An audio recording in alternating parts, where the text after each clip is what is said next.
ఉపాధి హామీ కూలీ అవతారం ఎత్తారు ఓ ఐఆర్ఎస్ అధికారి. అదేంటి, ఓ ఉన్నత ఉద్యోగి ఉపాధి కూలీగా మారడం ఏంటని ఆశ్చర్యపోతున్నారా?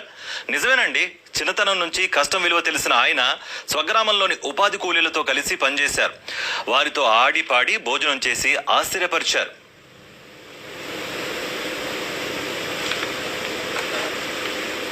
సూర్యాపేట జిల్లా హుజూర్ నగర్ కు చెందిన సందీప్ బెంగళూరులో ఐఆర్ఎస్ అధికారిగా విధులు నిర్వర్తిస్తున్నారు.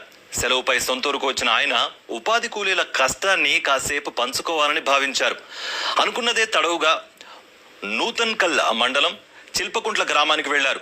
అక్కడ ఉపాధి కూలీలతో కలిసి పనులు చేపట్టారు. కూలీల సమస్యలు తెలుసుకునేందుకే ఈ పనులు చేశానని, సామాన్యులతో కలిసి పనిచేయడం ఎంతో సంతృప్తినిచ్చిందని చెబుతున్నారు ఐఆర్ఎస్ అధికారి సందీప్. వాటి మీద మీకు ఇంకొంచెం లోతుగా విడమర్చి చెప్దామనే ఉద్దేశం కూడా కలెక్టర్ గారితో కూడా పర్సనల్గా ఒకసారి మాట్లాడతా ఎందుకు డిలే అవుతుంది అనేది. కాకపోతే నేను ఇక్కడికి వచ్చినా కాబట్టి